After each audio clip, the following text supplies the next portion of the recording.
Halo teman-teman, selamat datang di channel Putri Novel Audio. Jangan lupa subscribe ya. Terima kasih. Episode 37.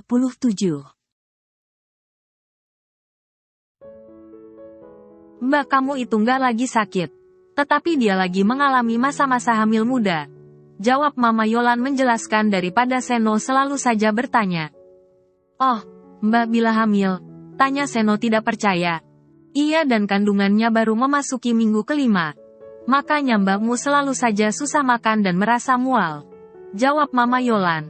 Sedangkan Pak Rizal hanya menyimak pembicaraan mereka berdua. Jago juga itu si beruang kutub. Aku pikir cuman jago menipu rekan bisnisnya.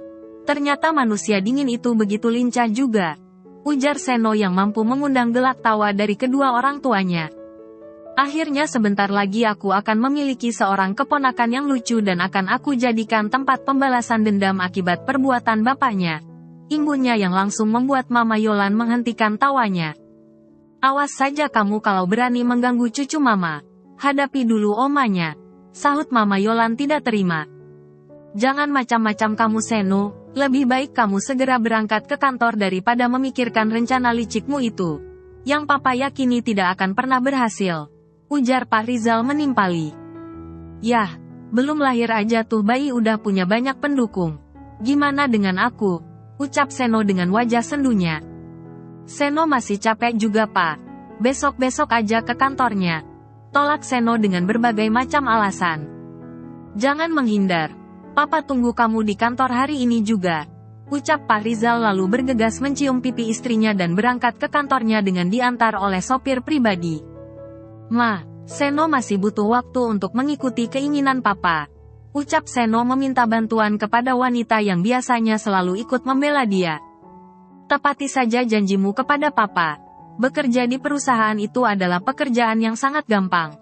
Kamu tega apa melihat Papa yang sudah berumur itu tetap berangkat bekerja sedangkan di dalam rumah ada kamu yang kerjaannya hanya makan tidur dan main ponsel doang? Tega, hardik Mama Yolan agar putranya mau mengerti. Sana ganti bajumu dan segeralah berangkat ke kantor. Sebelum kamu kembali dideportasi dari rumah ini. Imbunya lalu pergi untuk mengecek kondisi menantu kesayangannya. Hufat. Seno menghela nafas beratnya.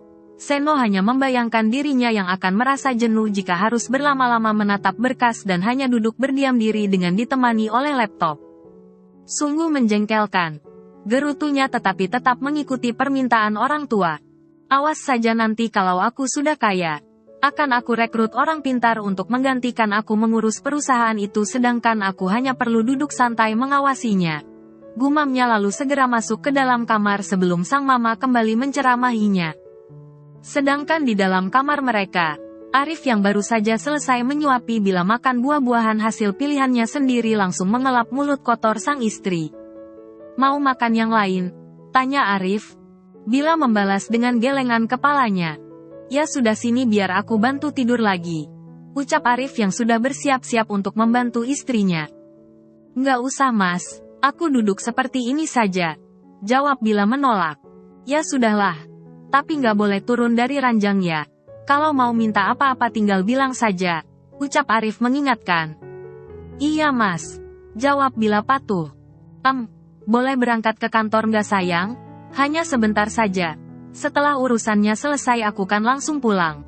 Tutur Arif dengan penuh kehati-hatian. Keringat dingin sudah membasahi seluruh tubuhnya. Dia sangat takut sang istri akan salah paham dan berubah menjadi merajuk. Sebenarnya hati Arif juga tidak sampai tega meninggalkan istrinya. Tetapi tuntutan pekerjaan yang begitu banyak membuat pria ini harus menjadi lebih tega. Boleh mas. Kasihan Reno kalau harus bekerja sendiri sedangkan sekretarismu saja masih berada di dalam tahanan. Jawab Bila begitu tegarnya. Wajahnya sama sekali tidak menunjukkan sebuah kesedihan yang sangat berarti. Kamu beneran, nggak apa-apa kan kalau aku tinggal sebentar? Tanya Arif memastikan. Ya nggak apa-apa mas. Kan ada mama sama bibi yang akan membantu aku. Ucap Bila santai meskipun harus mengesampingkan kepentingan pribadinya. Makasih ya sayang. Maafkan aku yang gak bisa di samping kamu selama 24 jam. Aku janji akan segera pulang begitu pekerjaannya sudah siap. Arif lalu memeluk tubuh istrinya dan tidak lupa mengecup kening dan juga punggung tangan istrinya. Setelah itu pria ini beralih mencium bertubi-tubi perut bila yang terdapat anak mereka di dalamnya. Papa berangkat kerja dulu ya sayang. Jangan bikin mama muntah-muntah lagi ya. Jangan rewel selama papa nggak ada di sini. Yang baik ya nak. Love you juniornya papa. Bisik Arif begitu hangatnya di depan perut istrinya. Setelah itu dia lalu menegakkan tubuhnya dan membisikkan kata yang sama untuk istrinya. Love you mama. Terima kasih sudah mau mengandung anak kita. Aku sangat-sangat mencintaimu. Bisiknya lalu kembali mengecup mesra kening Bila. Jilbabnya dipakai terus ya. Nanti Seno bisa saja tiba-tiba menyelonong masuk ke dalam sini. Pintanya lalu memakai jas kantornya dan segera meraih tas kerja yang tergeletak di atas sofa. Aku berangkat ya sayang. Ucapnya pelan dengan hati yang campur aduk. Iya mas. Jawab Bila meskipun rasanya dia ingin sekali menangis melihat kepergian suaminya. Jika boleh egois dan meminta. Bila sangat ingin Arif tetap berada di samping dia mendampingi dia melewati masa-masa kehamilan mudanya. Tetapi akal warasnya masih bekerja dengan baik untuk tidak mementingkan keinginan dirinya sendiri. Arif yang sedang menuruni anak tangga tidak sengaja berpapasan dengan sang mama. Tatapan mata keduanya saling bertemu dan mengisyaratkan sebuah kegelisahan. Ma, Arif titip Bila ya. Arif harus segera berangkat ke kantor. Ucap Arif pelan. Iya, kamu nggak usah khawatir. Sana cepat berangkat. Jawab Mama Yolan. Tadi Bila cuman makan buah aja loh ma. Nanti jangan lupa ditawarkan makan nasi putih sama sayur. Kali aja dia mau ma. Ucap Arif. Iya, tenang aja. Serahkan semuanya kepada mama. Jawab Mama Yolan lalu pergi menuju kamar Bila. Sedangkan Arif berlalu menuruni anak tangga menuju ke kantornya. Di dalam kantornya, Arif langsung disambut oleh Reno dan juga security yang sedang membahas penahanan Naura. Lepaskan saja wanita itu. Titah Arif kepada penjaga pintu tahanan itu. Lepas. Lalu harus kami berikan pelajaran apa lagi tuan? Tanya security. Tidak perlu. Biarkan saja dia pergi dari sini. Dan Reno, kamu urus semua tentang dia. Usir dia dari sini dan minta dia untuk tidak lagi datang menggangguku kalau tidak ingin mendapatkan balasan yang lebih parah lagi termasuk ibunya. Jawab Arif panjang lebar. Baik tuan. Jawab Reno lalu pergi mengikuti langkah kaki security yang berada di depannya.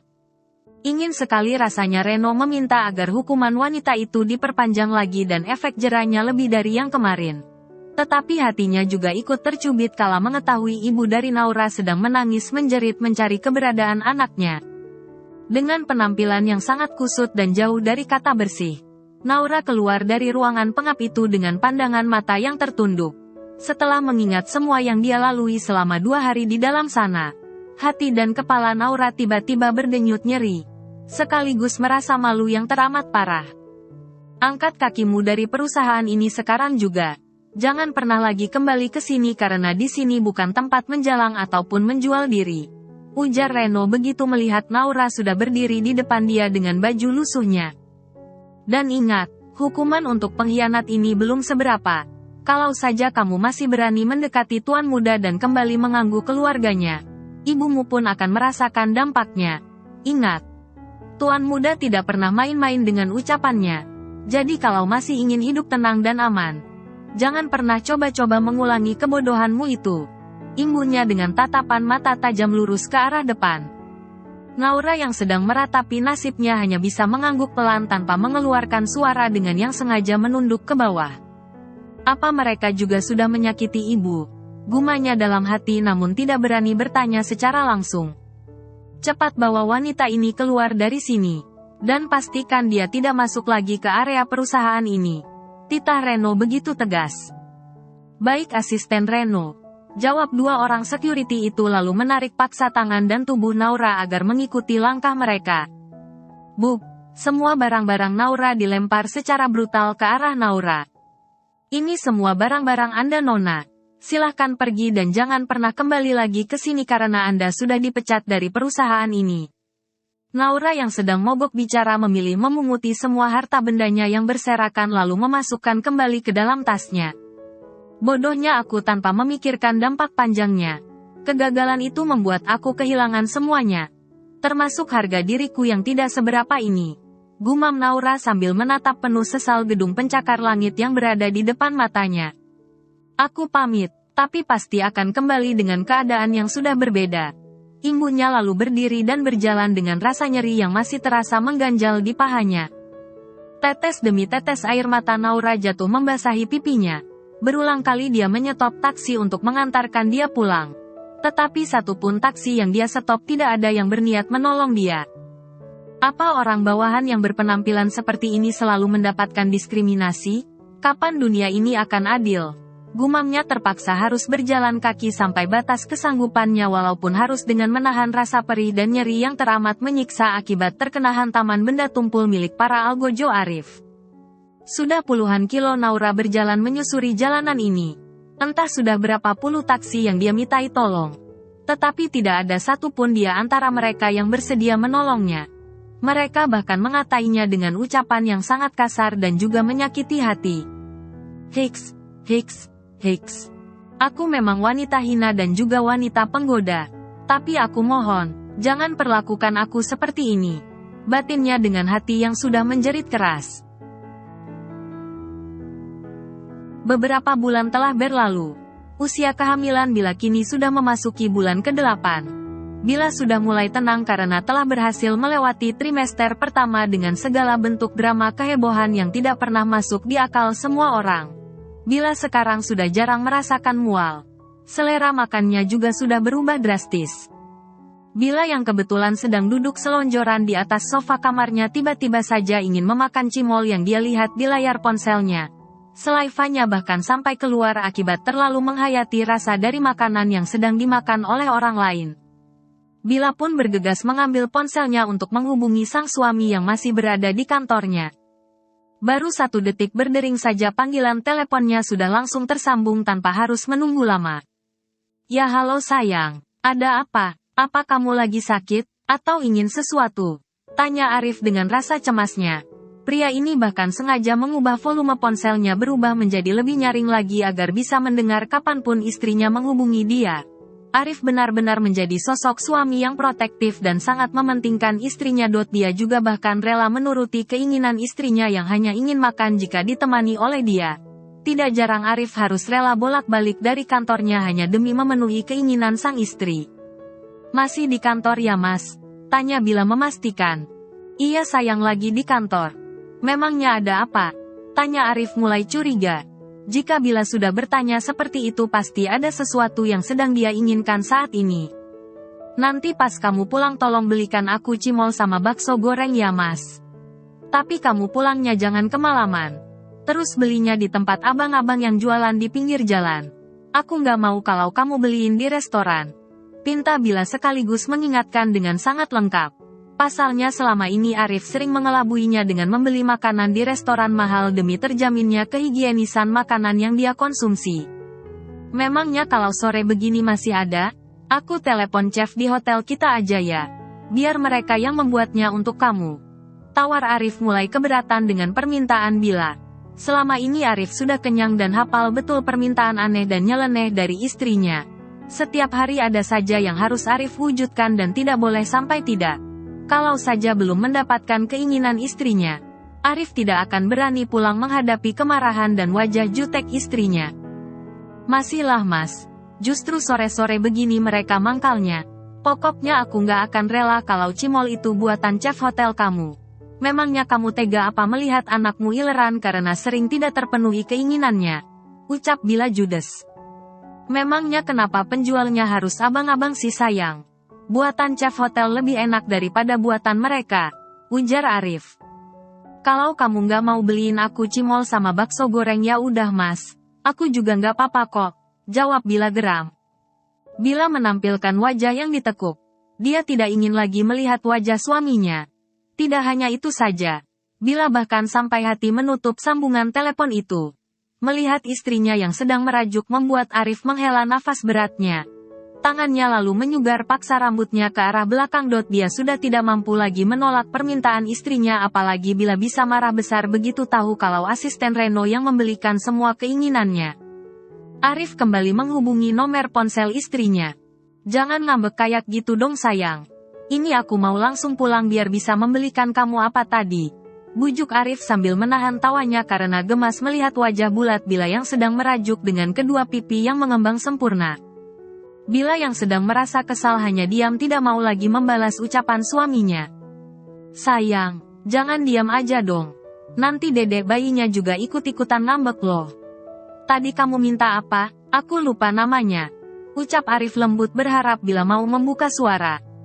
Makanya kalau aku lagi pengen tuh, jangan banyak larangannya. Ini nggak boleh itu nggak boleh. Selagi aku masih mau makan. Jangan dihalang-halangi dong mas. Emangnya kamu mau kalau aku susah makan kayak dulu lagi? Hah, Hardik Bila panjang kali lebar agar suaminya tidak terlalu teliti memperhatikan kebersihan makanan yang dia inginkan. Iya sayang, aku minta maaf ya. Jangan ngambek lagi. Sekarang kamu kirimkan dulu nama makanan yang kamu inginkan ke nomor aku. Takutnya nanti aku salah dan lupa namanya. Iya, jawab Bila singkat. Ya sudah, aku jalan dulu ya sayang. Nanti kalau masih ada yang kamu inginkan lagi beritahu saja. Mumpung aku masih berada di luar. Ucap Arif yang tidak ingin lagi dikerjain oleh istrinya yang harus rela keluar dini hari demi mencari penjual es dawet manis. Untung saja Seno selalu mau menemaninya meskipun mereka sering bermusuhan. Jangan lama-lama ya mas. Aku sudah lapar banget. Sahut Bila sambil mengetik sesuatu di layar ponselnya. Iya sayang. Dadah sayang. Dadah anak papa. Ucap Arif lalu mematikan sambungan teleponnya. Arif lalu berdiri dari kursinya sambil membaca dan mengingat apa yang direquest oleh sang istri. Cimol, sama bakso goreng. Beo Arif dengan dahi yang mengernyit sempurna. Seumur hidupnya pria ini sama sekali belum pernah memakan makanan sejenis ini. Hidupnya yang serba higienis membuat Arif terpaksa menekan egonya demi memenuhi masa mengidam sang istri. Di jalan mana lagi aku harus membeli makanan aneh ini? Batin Arif bertanya-tanya. Arif lalu keluar dari ruangannya dan menuju lobi kantor. Mas, mau kemana? Tanya Seno yang ternyata sudah berada di dalam kantornya. Mau ngapain kamu kesini? Memangnya pekerjaanmu sudah beres? Jangan keseringan keluyuran. Hardik Arif dengan wajah datarnya. Santai aja kali mas, jangan pekerjaan melulu yang dipikirin. Aku datang ke sini ingin meminta bantuan mas. Aku nggak ngerti sama isi proposal yang dikirimkan oleh Mr. Alex dari perusahaan Gelora Company.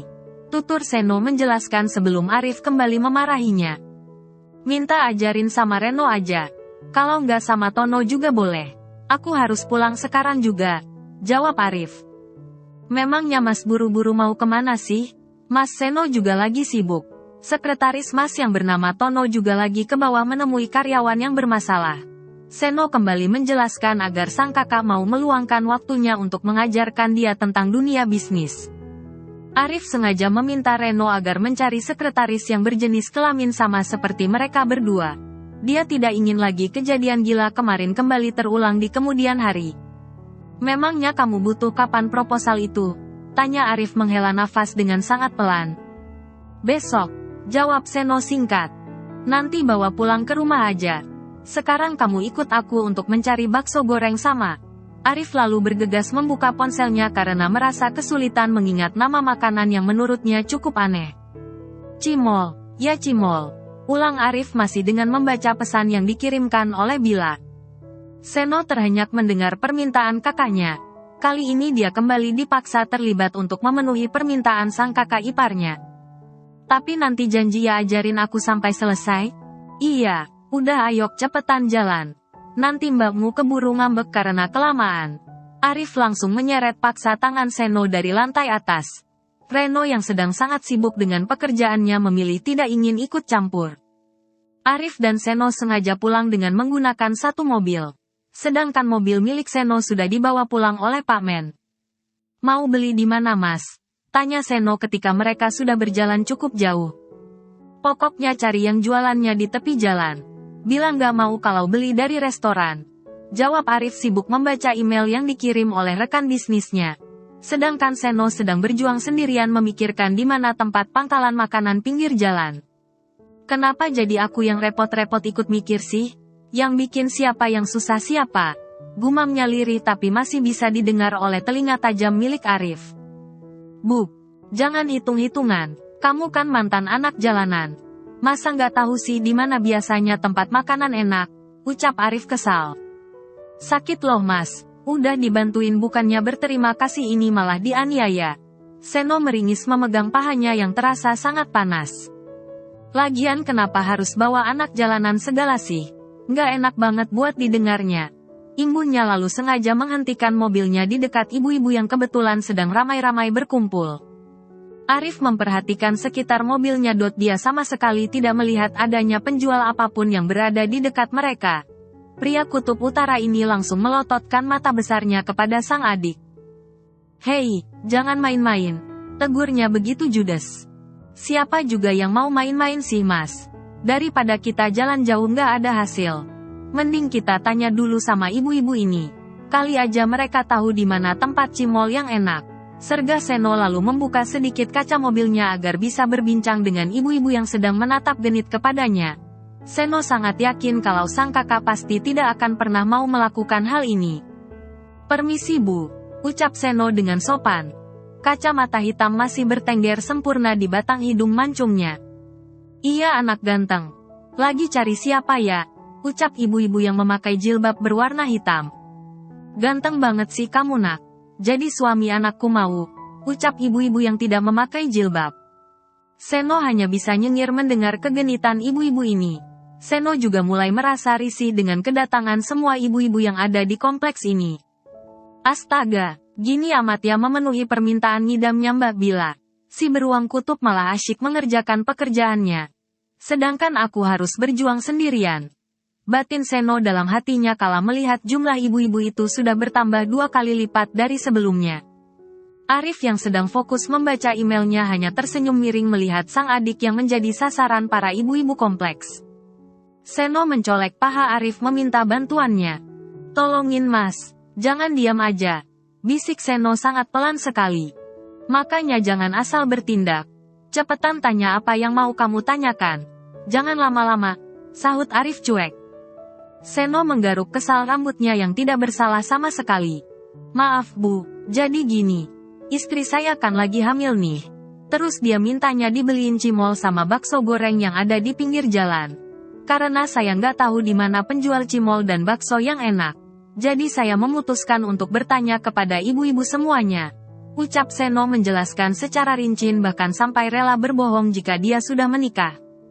Oh, jadi kamu sudah punya istri toh? Ya sayang banget ya, padahal anak ibu cantik banget loh. Sergah ibu itu lagi. Terima kasih bu, silahkan cari menantu yang lain saja. Apa ibu tahu di mana penjual cimolnya? Cari saja di dekat taman komplek ini dek. Biasanya sore-sore gini mereka pada mangkal di sana. Cimolnya juga enak-enak, jawab ibu itu sambil mengarahkan jalan yang harus dilalui oleh Seno. Arif dan Seno bergegas menuju ke taman yang mereka maksud. Di sana memang terdapat banyak sekali pedagang yang sedang melayani pembelinya. Setelah menemukan cimol dan bakso goreng yang dimaksud oleh Bila, kedua kakak beradik ini bergegas masuk kembali ke dalam mobil agar mereka bisa segera pulang ke rumah. Satu kantong plastik hitam sudah penuh dengan berbagai macam jajanan pasar. Seno yang juga tertarik melihat jajanan enak itu ikut membeli untuk dirinya sendiri. Di tengah perjalanan menuju ke rumah mereka, kedua kakak beradik ini tidak sengaja bertemu dengan seorang nenek bersama dengan anak kecil yang berada di punggung rentanya. Seno yang memiliki rasa empati yang sangat tinggi langsung menepikan mobilnya tanpa peduli lagi dengan keberadaan kakaknya yang berada di samping dia. Tanpa meminta izin atau permisi terlebih dahulu. Setelah mematikan mesin mobilnya, Seno bergegas turun dari mobil dan tidak lupa membawa serta dompet yang berada di dashboard mobilnya. Bersambung dulu ya teman-teman.